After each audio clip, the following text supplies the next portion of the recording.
नमस्कार, मैं आशीष कश्यप एक बार फिर से आपका आशीष फेस एकेडमी में स्वागत करता हूं। आज मैं आपके लिए इलेक्ट्रिक फ्लक्स का टॉपिक लेकर के आया हूं। इलेक्ट्रिक फ्लक्स का टॉपिक बहुत छोटा सा है बट बहुत इंपॉर्टेंट टॉपिक है, क्योंकि इलेक्ट्रिक फ्लक्स सीखने के बाद आप गॉस लॉ अप्लाई करेंगे और गॉस लॉ की हेल्प से अभी तक जितने भी तरीके आपने पीछे पढ़े हैं इलेक्ट्रिक फील्ड कैलकुलेट करने के, इलेक्ट्रिक फील्ड कैलकुलेट की है जितने भी सिस्टम के लिए, वो सब बहुत ईजी हो जाएगी कि जब आप गॉस लॉ सीख जाएंगे। तो गॉस लॉ अप्लाई करके कोई भी सिस्टम हो उसके लिए आप इलेक्ट्रिक फील्ड बहुत आसानी से निकाल सकते हैं। तो गॉस लॉ समझने के लिए आपको इलेक्ट्रिक फ्लक्स जानना बहुत ज़रूरी होगा। तो इलेक्ट्रिक फ्लक्स आज का टॉपिक है।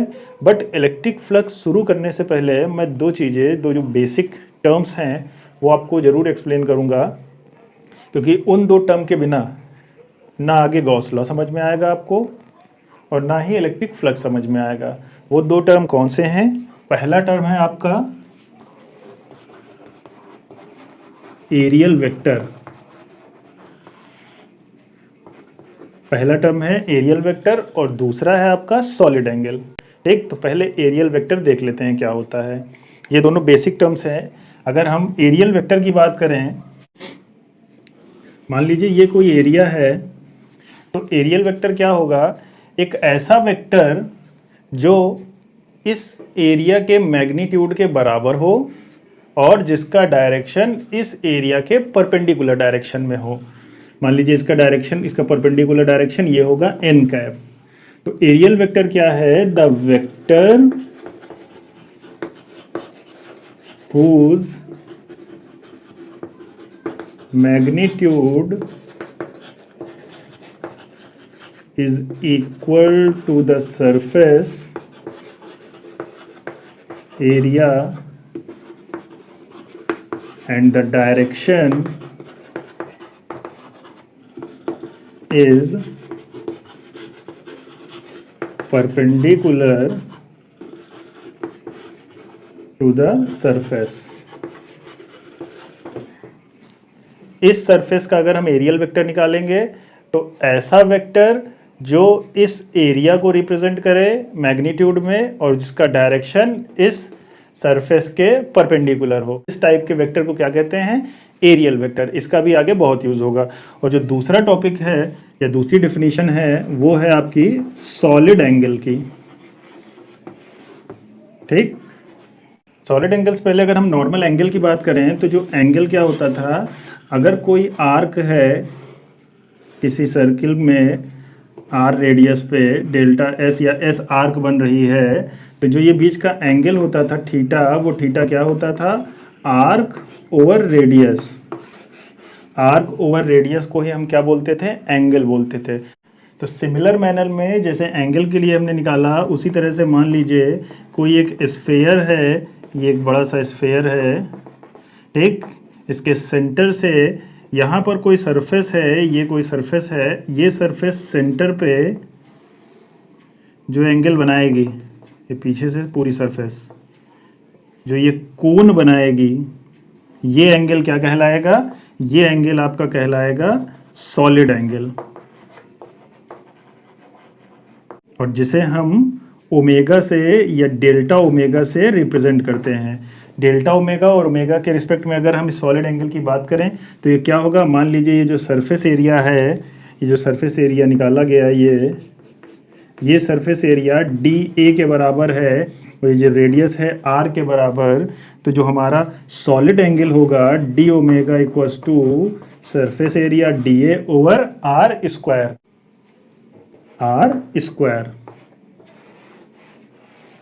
ठीक है, d omega equals to d A over are square क्या होगा आपका? ये आपका होगा सॉलिड एंगल। ठीक, सिमिलर मैनर में अगर टू डायमेंशनल एक सर्किल है उससे आर्क निकालिए, आर्क ओवर रेडियस करेंगे तो आपको एंगल मिलेगा।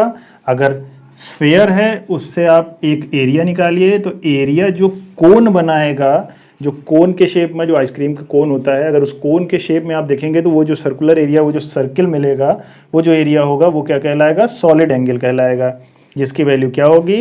एरिया ओवर डिस्टेंस यानी कि रेडियस का स्क्वायर। ठीक है, ये क्या कहलाएगा? आपका सॉलिड एंगल कहलाएगा। आई बात समझ में? और इस सॉलिड एंगल की जो यूनिट होती है, यूनिट ऑफ सॉलिड एंगल क्या होगी, इसकी यूनिट जो होगी वो होगी स्टेरेडियन। जिस तरह से थीटा की यूनिट क्या होती है, रेडियन, उसी तरह सॉलिड एंगल की यूनिट क्या होगी, स्टेरेडियन। वैल्यू क्या होगी, ये होगी। ठीक है। और अगर हम इस थीटा के हिसाब से बात करें, एंगल के हिसाब से, अगर हम इसे पूरे सर्किल पे बना दें, ये डेल्टा एस को मैक्सिमम वैल्यू क्या हो जाएगी, एक सर्किल यानी कि इसकी सर्कमफेरेंस क्या होती है, परिधि क्या होती है, 2 पाई आर के बराबर, और 2 पाई आर डिवाइडेड बाई आर, तो थीटा की जो मैक्सिमम वैल्यू होगी वो क्या होगी, 2 पाई, यानी कि 360 डिग्री आप एक एंगल को मेजर कर सकते हैं। ठीक। अगर हम इसी तरह सॉलिड एंगल की बात करें तो ये एक स्फीयर से हमने काटा है, और डीए की मैक्सिमम वैल्यू क्या होगी, डीए की जो मैक्सिमम वैल्यू क्या होगी, वो इस स्फीयर का सरफेस एरिया वो क्या होगी, 4 पाई आर स्क्वायर। और अगर हम डीए को यहाँ पर रखेंगे तो डी ओमेगा की यह जो मैक्सिमम वैल्यू होगी वो क्या होगी, 4 pi R square over are square. That means D omega की जो मैक्सिमम वैल्यू होगी वो क्या होगी, 4 पाई के इक्वल।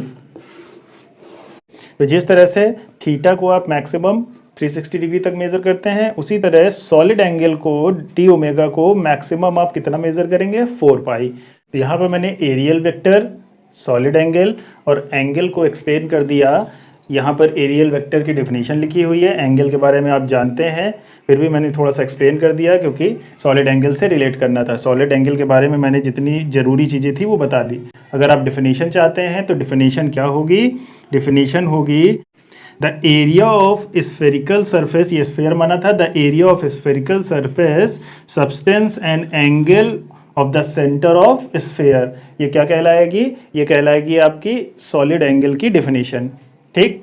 तो ये थोड़ा सा बेसिक बता दिया। अब हम बात करते हैं इलेक्ट्रिक फ्लक्स की। तो चलिए इलेक्ट्रिक फ्लक्स को शुरू करते हैं। अगर हम इलेक्ट्रिक फ्लक्स की डेफिनेशन की बात करें तो इलेक्ट्रिक फ्लक्स एक नंबर है, एक नंबर ऑफ लाइंस हैं जो किसी सरफेस एरिया से पास हो रही हैं अगर वो सरफेस एरिया इलेक्ट्रिक फील्ड में रखा है। मान लीजिए यहाँ पर कोई इलेक्ट्रिक फील्ड है और ये सरफेस एरिया है। इस सरफेस एरिया को जैसे मैं इलेक्ट्रिक फील्ड में रखूँगा तो इससे परपेंडिकुलर डायरेक्शन में जितनी भी इलेक्ट्रिक लाइन पास होंगी वो क्या कहलाएंगी, वो इलेक्ट्रिक फ्लक्स कहलाएगा। डायग्राम से समझिए।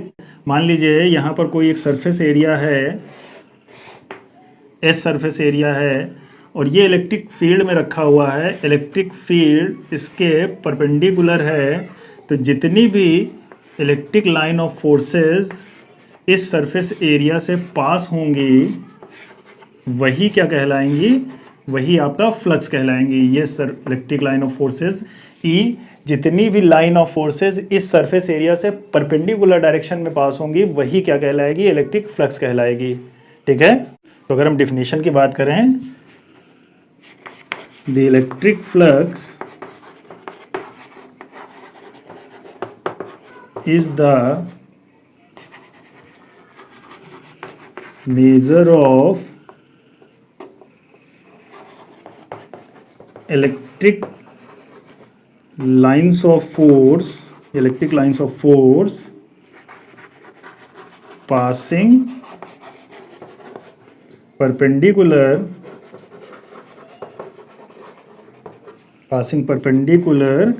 to the surface या to some surface, to surface placed in electric field। ठीक। तो ये डेफिनेशन होगी। डेफिनेशन क्या कह रही है कि the electric flux is the measure of electric lines of forces passing perpendicular to the surface placed in the electric field. इस सरफेस के जो इलेक्ट्रिक फील्ड में प्लेस है इसके परपेंडिकुलर जितनी भी लाइन ऑफ फोर्सेस पास होंगी वही आपकी क्या कहलाएगी, वही आपकी इलेक्ट्रिक फ्लक्स कहलाएगी। आई बात समझ में। ये तो डेफिनेशन हो गई। ठीक। ये आपने इलेक्ट्रिक फ्लक्स की डेफिनेशन देखी, इलेक्ट्रिक फ्लक्स क्या है। अब मैथमेटिकली इलेक्ट्रिक फ्लक्स क्या है, मैथमेटिक्स या फॉर्मूला क्या कहता है इलेक्ट्रिक फ्लक्स का, वो देख लेते हैं। उसके लिए मैं इधर का मिटा देता हूँ पोर्शन। तो चलिए देखते हैं। मान लीजिए यहाँ पर मैंने कोई एक स्मॉल एरिया माना ds एरिया है इस एलिमेंट का, और जिसकी डायरेक्शन एरियल डायरेक्शन से या एरियल वेक्टर से आपको पता है परपेंडिकुलर टू द सरफेस, यानी इधर की तरफ होगी ds। इस वेक्टर का डायरेक्शन किधर होगा? परपेंडिकुलर टू द सरफेस होगा, ठीक। और इधर ही हमारी इलेक्ट्रिक फील्ड का भी डायरेक्शन है। तो जो हमारी लाइन ऑफ फोर्सेस पास होंगी, मान लीजिए इस एलिमेंट से कितनी पास होंगी, ठीक। तो यहाँ से कितनी लाइन ऑफ फोर्सेस पास होंगी? लाइन ऑफ फोर्स, ये मैं शॉर्ट में लिख रहा हूँ, लाइन ऑफ फोर्स जो इस एलिमेंट से पास होंगी, पासेस थ्रू ds एरिया, वो किसके प्रोपोर्शनल होंगी? वो किस किस चीज़ पे डिपेंड करेंगी? एक इस एरिया पे डिपेंड करेंगी, सॉरी, एक इस इलेक्ट्रिक फील्ड पे डिपेंड करेंगी, और दूसरा इस ds एरिया पे डिपेंड करेंगी। तो इलेक्ट्रिक फील्ड और ds पे डिपेंड करेंगी, ठीक। आई बात समझ में? अगर कोई ds एरिया इलेक्ट्रिक फील्ड के परपेंडिकुलर है तो इस ds एरिया पे कितनी लाइन पास होंगी? इस फील्ड और इस ds एरिया पे डिपेंड करेंगी। मान लीजिए यही एरिया परपेंडिकुलर ना होकर के कुछ एंगल पे रखा है, यहाँ पर कोई एलिमेंट है ds, ठीक, जिसका डायरेक्शन है इसके परपेंडिकुलर, ये ds का डायरेक्शन है। वेक्टर कर लिया हमने, एरियल वेक्टर ds है, और जिस पे इलेक्ट्रिक फील्ड तो अपने ही डायरेक्शन में है।